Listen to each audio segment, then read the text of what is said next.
أشهد أن لا إله إلا الله وحده لا شريك له وأشهد أن محمدا عبده ورسوله أما بعد فأعوذ بالله من الشيطان الرجيم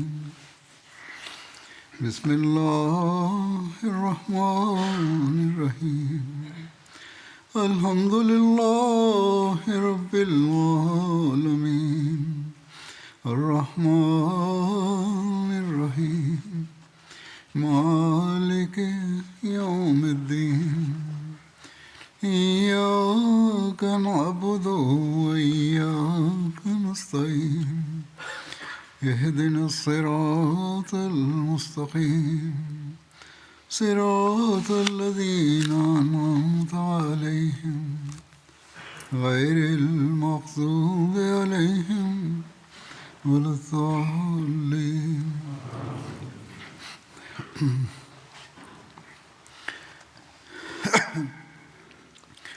ಯುದ್ಧಗಳು ಮತ್ತು ಕಾರ್ಯಾಚರಣೆಗಳ ಘಟನೆಯ ಬಗ್ಗೆ ಸಂಬಂಧಪಟ್ಟು ಹಜರತ್ ಪೈಗಂಬರ್ ಸಲ್ಲಲ್ಲಾಹು ಅಲೈಹಿ ವಸಲ್ಲಮರ ಜೀವನದ ಮಗ್ಗಲುಗಳನ್ನು ವಿವರಿಸಲಾಗುತ್ತಿತ್ತು.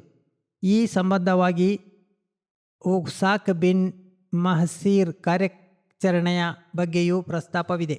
ಈ ಕಾರ್ಯಾಚರಣೆ ಗಮರ್ ಮರ್ಜೂಕರ ಕಡೆಗೆ ಹಜರತ್ ಹಿಜರಿ 6 ರಬಿಲ್ ಅವ್ವಲ್ ಮಾಸದಲ್ಲಿ ನಡೆದಿತ್ತು. ಸೀರತ್ ಖಾತಮುನ್ನಬಿಯೀನ್ನಲ್ಲಿ ಹೀಗೆ ಬರೆಯಲಾಗಿದೆ: ಹಜರತ್ ಪೈಗಂಬರ್ ಸಲ್ಲಲ್ಲಾಹು ಅಲೈಹಿ ವಸಲ್ಲಮರು ತನ್ನ ಒಬ್ಬ ಮುಹಾಜಿರ್ ಸಹಾಬಿಯಾದ ಉಕಾಶಾ ಬಿನ್ ಮಹಸಿನ್ ರನ್ನು 40 ಮುಸ್ಲಿಮರ ಒಂದು ತಂಡಕ್ಕೆ ಅಧಿಕಾರಿಯನ್ನಾಗಿ ನೇಮಿಸಿ ಬನು ಅಸದ್ ಗೋತ್ರದ ಕಡೆಗೆ ಯುದ್ಧಕ್ಕಾಗಿ ಕಳಿಸಿದರು. ಆದರೆ ಮುಸ್ಲಿಮರ ಆಗಮನದ ಸುದ್ದಿ ಗೊತ್ತಾಗಿ ಆ ಜನರು ಸುತ್ತಮುತ್ತಲಿನ ಪ್ರದೇಶಗಳಿಗೆ ಚದುರಿ ಹೋದರು. ಅದೇ ರೀತಿಯ ಮತ್ತೊಂದು ಕಾರ್ಯಾಚರಣೆ 10 ವ್ಯಕ್ತಿಗಳ ಒಂದು ತಂಡವನ್ನು ಹಜರತ್ ಮೊಹಮ್ಮದ್ ಬಿನ್ ಮಸ್ಲಮಾ ರಲಿಯಲ್ಲಾಹು ಅನ್ಹುವರ ನಾಯಕತ್ವದಲ್ಲಿ ಹಿಜರಿ 6 ರಬಿ ಸಾನಿ ತಿಂಗಳಲ್ಲಿ ಬನು ಸಾಬ್ ಮತ್ತು ಇತರ ಗೋತ್ರಗಳ ಕಡೆಗೆ ಕಳುಹಿಸಲಾಯಿತು. ಈ ಸಂಘ ಅಲ್ಲಿಗೆ ತಲುಪಿದಾಗ ಶತ್ರುಗಳು 100 ಜನರು ಅವರನ್ನು ಸುತ್ತುವರೆದರು ಹಾಗೂ ಈಟಿ ಮತ್ತು ಬಾಣಗಳ ಮೂಲಕ ಅವರ ಮೇಲೆ ಹಲ್ಲೆ ನಡೆಸಿ ಎಲ್ಲರನ್ನೂ ಶಹೀದ್ ಮಾಡಿದರು. ಹಜರತ್ ಮೊಹಮ್ಮದ್ ಬಿನ್ ಮಸ್ಲಮಾ ತೀವ್ರವಾಗಿ ಗಾಯಗೊಂಡ ಸ್ಥಿತಿಯಲ್ಲಿ ಬಿದ್ದುಬಿಟ್ಟಿದ್ದರು. ಶತ್ರುಗಳು ಅವರ ಬಟ್ಟೆಗಳನ್ನು ಕಳಚಿ ಅಲ್ಲಿಯೇ ಬಿಟ್ಟು ಹೋದರು. ಅವರ ಬದಿಯಿಂದ ದಾಟಿ ಹೋಗುತ್ತಿದ್ದ ಒಬ್ಬ ಮುಸ್ಲಿಮನು ಶಹೀದ್ ಆದವರನ್ನು ಕಂಡು ಇನ್ನಾ ಲಿಲ್ಲಾಹಿ ವ ಇನ್ನಾ ಇಲೈಹಿ ರಾಜಿಊನ್ ಎಂದು ಹೇಳಿಕೊಂಡರು. ಹಜರತ್ ಮೊಹಮ್ಮದ್ ಬಿನ್ ಮಸ್ಲಮಾ ಅದನ್ನು ಆಲಿಸಿದಾಗ ಅವರ ದೇಹದಲ್ಲಿ ಚಲನೆ ಉಂಟಾಯಿತು. ಆಗ ಮುಸ್ಲಿಮನು ಅವರಿಗೆ ಆಹಾರ ನೀಡಿ ಅವರನ್ನು ಸವಾರಿ ಮೃಗಗಳ ಮೇಲೆ ಕುಳ್ಳಿರಿಸಿಕೊಂಡು ಮದೀನಕ್ಕೆ ತಲುಪಿದನು. ಮೊಹಮ್ಮದ್ ಬಿನ್ ಮಸ್ಲಮ್ ರಲಿಯಲ್ಲಾಹು ಅನ್ಹುವರ ಜೊತೆಗಾರರು ಹುತಾತ್ಮರಾಗಲು ಹೊಣೆಗಾರರಾದ ವಿರೋಧಿಗಳ ಮೇಲೆ ಪ್ರತೀಕಾರ ಮಾಡಲಿಕ್ಕಾಗಿ ಒಂದು ಕಾರ್ಯಾಚರಣೆಯ ಪ್ರಸ್ತಾಪ ಲಭಿಸುತ್ತದೆ. ಈ ಕಾರ್ಯಾಚರಣೆಯನ್ನು ಸರಿಯಾ ಹಜರತ್ ಅಬು ಉಬೈದಾ ಬಿನ್ ಅಲ್ ಜರಾಹ್ ಎಂದು ಕರೆಯಲಾಗುತ್ತದೆ. ಇದರ ವಿವರಣೆಯಲ್ಲಿ ಹಜರತ್ ಮಿರ್ಜಾ ಬಶೀರುದ್ದೀನ್ ಮಹಮೂದ್ ಅಹಮದ್ ಸಾಹಿಬರು ಹೀಗೆ ಬರೆಯುತ್ತಾರೆ: ಮೊಹಮ್ಮದ್ ಬಿನ್ ಮುಸ್ಲಮಾ ರಲಿಯಲ್ಲಾಹು ಅನ್ಹುವರ ಸಂಗಡಿಗರು ಹುತಾತ್ಮರಾಗುವ ಸುದ್ದಿಯ ಜೊತೆಗೆ ಬನು ಸಾಬ್ ಗೋತ್ರದ ಅವರು ಮದೀನಾದ ಸುತ್ತಮುತ್ತ ಪ್ರದೇಶಗಳಲ್ಲಿ ದಾಳಿ ನಡೆಸಲು ಉದ್ದೇಶಿಸಿವೆ ಎಂಬ ಮಾಹಿತಿ ಸಹ ಹಜರತ್ ಪೈಗಂಬರ್ ಸಲ್ಲಲ್ಲಾಹು ಅಲೈಹಿ ವಸಲ್ಲಮರಿಗೆ ಲಭಿಸಿತು. ಅದರಿಂದ ಹಜರತ್ ಪೈಗಂಬರ್ ಸಲ್ಲಲ್ಲಾಹು ಅಲೈಹಿ ವಸಲ್ಲಮರು ಹಜರತ್ ಅಬೂ ಬಿನ್ ಅಜರ್ ಜರ್ರಾಹ್ ನಾಯಕತ್ವದಲ್ಲಿ 40 ಸನ್ನದ್ಧ ಸಹಾಬಿಯರೊಡನೆ ಕಳಿಸಿದರು. ರಾತ್ರಿ ಸಮಯದಲ್ಲಿ ಯಾತ್ರೆ ಮಾಡಿಕೊಂಡು ಮುಂಜಾನೆ ಅಲ್ಲಿಗೆ ತಲುಪಲು ಹಜರತ್ ಪೈಗಂಬರ್ ಸಲ್ಲಲ್ಲಾಹು ಅಲೈಹಿ ವಸಲ್ಲಮರು ನಿರ್ದೇಶಿಸಿದರು. ಈ ನಿದರ್ಶನವನ್ನು ಪಾಲಿಸುತ್ತಾ ಬೆಳಗಿನ ಸಮಯದಲ್ಲಿ ಅವರು ಶತ್ರುಗಳನ್ನು ಸುತ್ತುವರಿದರು. ಶತ್ರುಗಳು ಸ್ವಲ್ಪ ಸಮಯ ಹೋರಾಡಿ ನಂತರ ಪರಾರಿಯಾದರು.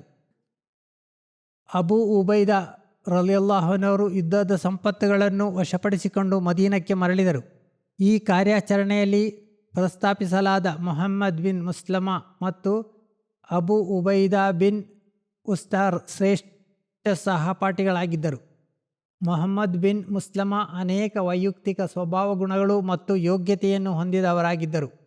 ಅದರ ಜೊತೆಗೆ ಅವರು ಕಅಬ್ ಬಿನ್ ಅಶ್ರಫ್ ಯಹೂದಿಯ ವಧೆಯ ನಾಯಕರೂ ಆಗಿದ್ದರು. ಆ ಪಿತೂರಿಗಾರ ಅವರ ಕೈಗಳಿಂದಲೇ ತನ್ನ ಅಂತ್ಯಕ್ಕೆ ತಲುಪಿದನು. ಮೊಹಮ್ಮದ್ ಬಿನ್ ಮಸ್ಲಮ್ ರಲಿಯಲ್ಲಾಹು ಅನ್ಹವರು ಅನ್ಸಾರಿನ ಔಸ್ ಗೋತ್ರದವರಾಗಿದ್ದರು. ಅವರು ಎರಡನೇ ಖಿಲಾಫತ್ ಕಾಲದಲ್ಲಿ ಹಜರತ್ ಉಮರ್ ರಲಿಯಲ್ಲಾಹು ಅನ್ಹವರ ವಿಶಿಷ್ಟ ಕಾರ್ಯದರ್ಶಿಯೂ ಆಗಿದ್ದರು.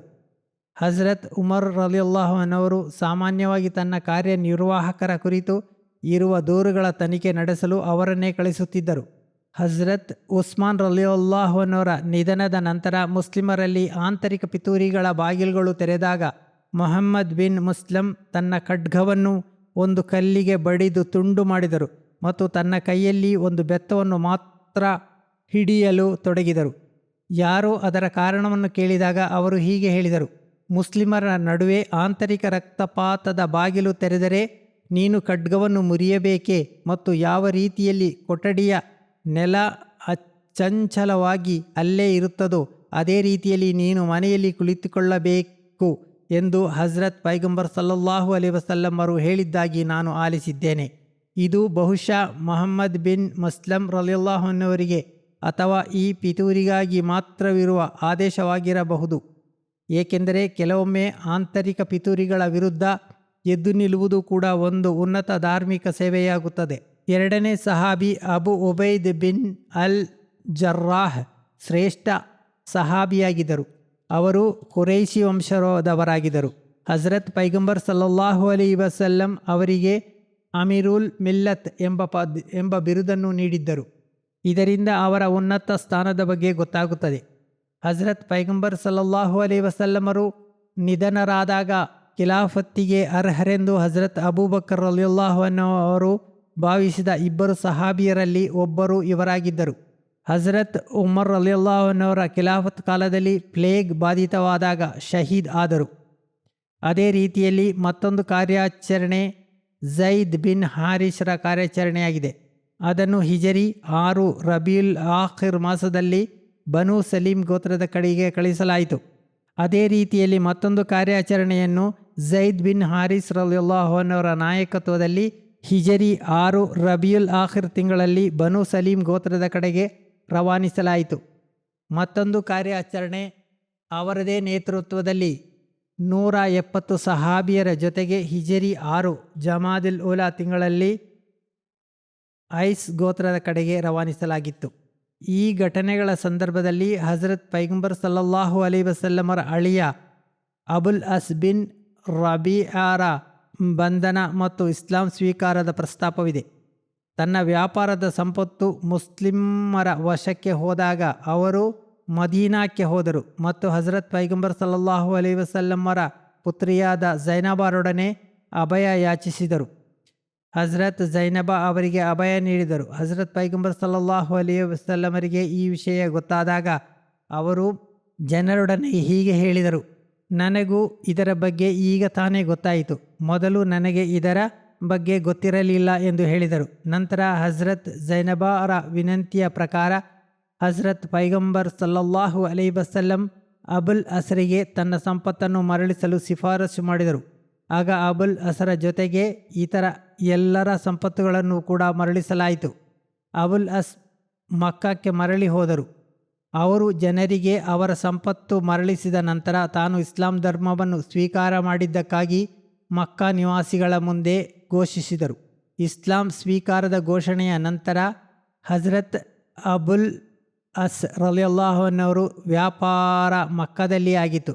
ಆದ್ದರಿಂದ ಅವರು ಮದೀನಾದಲ್ಲಿ ಹೆಚ್ಚು ತಂಗಲಿಲ್ಲ, ಮಕ್ಕಕ್ಕೆ ಮರಳಿದರು. ಹಿಜರಿ 12ರಲ್ಲಿ ಅಬುಲ್ ಅಸ್ ನಿಧನವಾದರು. ಮತ್ತೊಂದು ಯುದ್ಧವಾದ ಬನು ಅಸ್ಹಾದ್ ಹಿಜರಿ 6 ಜಮಾದುಲ್ ಊಲಾ ತಿಂಗಳಲ್ಲಿ ನಡೆದಿತು. ಈ ಯುದ್ಧದ ಹಿನ್ನೆಲೆಯಲ್ಲಿ ಹಜರತ್ ಮಿರ್ಜಾ ಬಶೀರ್ ಅಹಮದ್ ಸಾಹಿಬ್ ರಲಿಯಲ್ಲಾಹು ಅನ್ಹವರು ರಜೀನ ಘಟನೆಯ ಬಗ್ಗೆ ಪ್ರಸ್ತಾಪಿಸಿದರು. ಅಂದು 10 ಮುಗ್ಧ ಮುಸ್ಲಿಮರನ್ನು ಕ್ರೂರವಾಗಿ ಶಹೀದ್ ಮಾಡಲಾಗಿತ್ತು. ಬನು ಲಹಿಯಾನ್ ಗೋತ್ರ ಆಗಲೂ ಮುಸ್ಲಿಮರ ವಿರುದ್ಧ ಕುತಂತ್ರಗಳನ್ನು ಮಾಡುತ್ತಿದ್ದರು. ಆದ್ದರಿಂದ ಅವರನ್ನು ಹೇಗಾದರೂ ದಂಡಿಸಬೇಕು ಎಂದು ಹಜರತ್ ಪೈಗಂಬರ್ ಸಲ್ಲಲ್ಲಾಹು ಅಲೈಹಿ ವಸಲ್ಲಮರು ಯೋಚಿಸಿದರು. ಹೀಗೆ ಹಜರತ್ ಪೈಗಂಬರ್ ಸಲ್ಲಲ್ಲಾಹು ಅಲೈಹಿ ವಸಲ್ಲಮರು 200 ಸಹಾಬಿಯರ ಮತ್ತು 20 ಕುದುರೆಗಳ ಜೊತೆಗೆ ಅವರ ಕಡೆಗೆ ಹೋರಾಡಲು ಕಳಿಸಿದರು. ಹಜರತ್ ಪೈಗಂಬರ್ ಸಲ್ಲಲ್ಲಾಹು ಅಲೈಹಿ ವಸಲ್ಲಮರು 200 ಸಹಾಬಿಯರು ಮತ್ತು ಕುದುರೆಗಳ ಜೊತೆಗೆ ಅವರ ಕಡೆಗೆ ಹೊರಟರು. ಅವರಿಗೆ ಗೊತ್ತಾಗದಂತೆ ಹಜರತ್ ಪೈಗಂಬರ್ ಸಲ್ಲಲ್ಲಾಹು ಅಲೈಹಿ ವಸಲ್ಲಮರು ಅಲ್ಲಿಗೆ ತಲುಪಿದರು. ಆದರೆ ಬನು ಲಹಿಯಾನ್ ಗೋತ್ರಕ್ಕೆ ಹಜರತ್ ಪೈಗಂಬರ್ ಸಲ್ಲಲ್ಲಾಹು ಅಲೈಹಿ ವಸಲ್ಲಮರ ಆಗಮನದ ಸುದ್ದಿ ಮುಟ್ಟಿತು. ಅವರು ಪರ್ವತಗಳ ಶಿಖರಗಳಲ್ಲಿ ಹೋಗಿ ಅವಿತುಕೊಂಡರು. ಅವರಲ್ಲಿ ಯಾರನ್ನೂ ಹಿಡಿಯಲಾಗಲಿಲ್ಲ. ಹಜರತ್ ಪೈಗಂಬರ್ ಸಲ್ಲಲ್ಲಾಹು ಅಲೈಹಿ ವಸಲ್ಲಂ ಅಲ್ಲಿ 1-2 ದಿನಗಳು ತಂಗಿದರು. ಅನೇಕ ಸಂಘಗಳನ್ನು ಆಸುಪಾಸಿನ ಪ್ರದೇಶಗಳಿಗೆ ಕಳಿಸಿದರು. ಆದರೆ ಅವರನ್ನು ಹಿಡಿಯಲಾಗಲಿಲ್ಲ. ಈ ಯಾತ್ರೆಯಲ್ಲಿ ಸಹಾಬಿಯರು ಶಹೀದ್ ಆಗಿದ್ದ ಸ್ಥಳಕ್ಕೆ ತಲುಪಿದಾಗ ಹಜರತ್ ಪೈಗಂಬರ್ ಸಲ್ಲಲ್ಲಾಹು ಅಲೈಹಿ ವಸಲ್ಲಮರು ಬಹಳ ದುಃಖಿತರಾದರು. ಹಜರತ್ ಪೈಗಂಬರ್ ಸಲ್ಲಲ್ಲಾಹು ಅಲೈಹಿ ವಸಲ್ಲಮರು ಅತ್ಯಂತ ನೋವಿನಿಂದ ಆ ಶಹೀದರಿಗಾಗಿ ದುವಾ ಮಾಡಿದರು. ಹಜರತ್ ಮಿರ್ಜಾ ಬಶೀರ್ ಅಹಮದ್ ಸಾಹಿಬ್ ಬರೆಯುತ್ತಾರೆ, ಈ ಯಾತ್ರೆಯಿಂದ ಮರಳುವಾಗ ಹಜರತ್ ಪೈಗಂಬರ್ ಸಲ್ಲಲ್ಲಾಹು ಅಲೈಹಿ ವಸಲ್ಲಮರು ಒಂದು ಪ್ರಾರ್ಥನೆಯನ್ನು ಮಾಡಿದರು.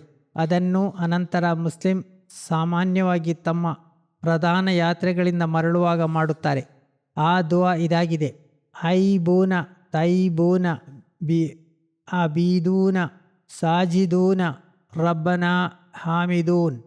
ಅರ್ಥ: ನಾವು ಅಲ್ಲಾಹನೆಡೆಗೆ ಮರಳುತ್ತಿದ್ದೇವೆ, ಅವನೆಡೆಗೆ ಮರಳುವವರಾಗಿದ್ದೇವೆ, ಅವನನ್ನು ಆರಾಧಿಸುತ್ತೇವೆ ಮತ್ತು ಅವನ ಮುಂದೆ ಸಾಷ್ಟಾಂಗ ಮಾಡುತ್ತೇವೆ, ನಮ್ಮ ಪ್ರಭುವಿನ ಸ್ತುತಿಗಾಗಿ ಮಾಡುತ್ತೇವೆ. ಹಜರತ್ ಪೈಗಂಬರ್ ಸಲ್ಲಲ್ಲಾಹು ಅಲೈಹಿ ವಸಲ್ಲಮರ ನಂತರ ಯಾತ್ರೆಗಳಲ್ಲಿಯೂ ಸಾಮಾನ್ಯವಾಗಿ ಆ ಪ್ರಾರ್ಥನೆಯನ್ನು ಮಾಡುತ್ತಿದ್ದರು. ಅದರ ಜೊತೆಗೆ ಕೆಲವೊಮ್ಮೆ ಸದಕುಲ್ಲಾಹ್ ವ ಅಬ್ದುಹು ವ ನಸ್ರಹು ಅಬೂದಹು ವ ಹಮ್ದುಲ್ ಅಲ್ ಜಬಾ ವಹದು ಎಂದು ಸಾಲುಗಳನ್ನು ಸೇರಿಸುತ್ತಿದ್ದರು. ಅರ್ಥ: ನಮ್ಮ ಪ್ರಭು ನಮ್ಮ ವಾಗ್ದಾನವನ್ನು ಈಡೇರಿಸುವನು ಮತ್ತು ತನ್ನ ದಾಸರ ಸಹಾಯವನ್ನು ಮಾಡುವನು ಮತ್ತು ಶತ್ರುಗಳ ಸೇನೆಯನ್ನು ತನ್ನ ಶಕ್ತಿಯಿಂದ ದಮನಿಸುವನು. ಈ ದುವಾ ಒಂದು ವಿಶೇಷವಾದ ಅವಸ್ಥೆಯನ್ನು ಒಳಗೊಂಡಿದೆ. ಕಷ್ಟಕಾಲದಲ್ಲಿ ಹಜರತ್ ಪೈಗಂಬರ್ ಸಲ್ಲಲ್ಲಾಹು ಅಲೈಹಿ ವಸಲ್ಲಮರು ಪರಿಶುದ್ಧ ಹೃದಯದಲ್ಲಿ ಇದ್ದ ಭಾವನೆಗಳ ಬಗ್ಗೆ ಈ ದುವಾದಿಂದ ಅರಿಯಲು ಸಾಧ್ಯವಾಗುತ್ತದೆ. ಆ ಭಾವನೆಗಳನ್ನು ಹಜರತ್ ಪೈಗಂಬರ್ ಸಲ್ಲಲ್ಲಾಹು ಅಲೈಹಿ ವಸಲ್ಲಂ ತನ್ನ ಸಹಾಬಿಯರಲ್ಲಿ ಉಂಟು ಮಾಡಲು ಬಯಸುತ್ತಿದ್ದರು. ಮುಸ್ಲಿಮರ ಆರಾಧನೆ ಮತ್ತು ಇಸ್ಲಾಮಿನ ಶಾಂತಿಪೂರ್ಣ ಪ್ರಚಾರಣೆಯ ಮಾರ್ಗದಲ್ಲಿ ಉಂಟಾಗುತ್ತಿದ್ದ ತಡೆಯನ್ನು ಅಲ್ಲಾಹನು ದೂರ ಮಾಡಲಿ ಎಂಬುದು ಈ ಕೆಳಗಿನ ದುವಾದಲ್ಲಿ ಅಡಗಿದೆ. ಮತ್ತೊಂದು ಝೈದ್ ಬಿನ್ ಹಾರಿಸ್ ಕಾರ್ಯಾಚರಣೆಯಾಗಿದೆ. ಅದು ಹಿಜ್ರಿ 6 ಜಮಾದಿಲ್ ಆಖಿರ್ ತಿಂಗಳಲ್ಲಿ ನಡೆದಿತು. ಈ ಕಾರ್ಯಾಚರಣೆಯಲ್ಲಿ ಹಜರತ್ ಪೈಗಂಬರ್ ಸಲ್ಲಲ್ಲಾಹು ಅಲೈಹಿ ವಸಲ್ಲಮರು ಹಜರತ್ ಝೈದ್ ಬಿನ್ ಹಾರಿಸ್ ರವರನ್ನು 15 ವ್ಯಕ್ತಿಗಳ ಜೊತೆಗೆ ಬನು ಸಅಲಬ್ ಬಿನ್ ಸಅದ್ ಗೋತ್ರದ ಬಳಿಗೆ ಕಳಿಸಿದರು. ಈ ಕಾರ್ಯಾಚರಣೆಯಲ್ಲಿ ಯುದ್ಧದ ಸ್ಥಿತಿ ಉಂಟಾಗಲಿಲ್ಲ.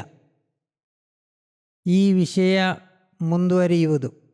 ಲೋಕದ ಅವಸ್ಥೆಗಳ ಬಗ್ಗೆ ಎಲ್ಲರಿಗೂ ಗೊತ್ತಿದೆ.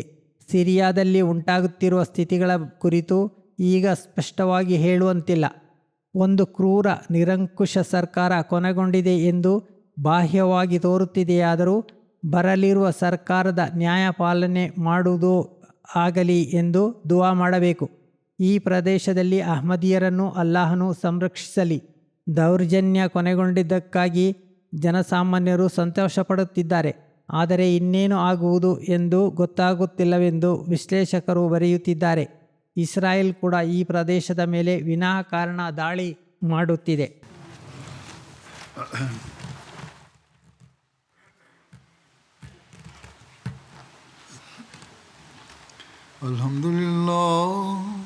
ಅಲ್ಹಮ್ದುಲಿಲ್ಲಾಹ್ ನಹ್ಮದುಹು ವ ನಸ್ತഈನುಹು ವ ನಸ್ತಗ್ಫಿರುಹು ವ ನು'ಮಿನು ಬಿಹಿ ವ ನತವಕ್ಕಲು ಅಲೈಹಿ ವ ನಅೂಜು ಬಿಲ್ಲಾಹಿ ಮಿನ್ ಶುರೂರಿ ಅನ್ಫುಸಿನಾ ವ ಮಿನ್ ಸಯ್ಯಿಆತಿ ಅಅಮಾಲಿನಾ ಮನ್ ಯಹ್ದಿಹಿಲ್ಲಾಹು ಫಲಾ ಮುದಿಲ್ಲ ಲಹು ومن يضلل فلا هادي له ونشهد أن لا إله إلا الله ونشهد أن محمدا عبده ورسوله عباد الله رحمكم الله إن الله يأمر بالعدل والإحسان وإيتاء ذي القربى وينهى عن الفحشاء والمنكر والبغي يعظكم لعلكم تذكرون اذكروا الله يذكركم وادعوه يستجب لكم ولذكر الله أكبر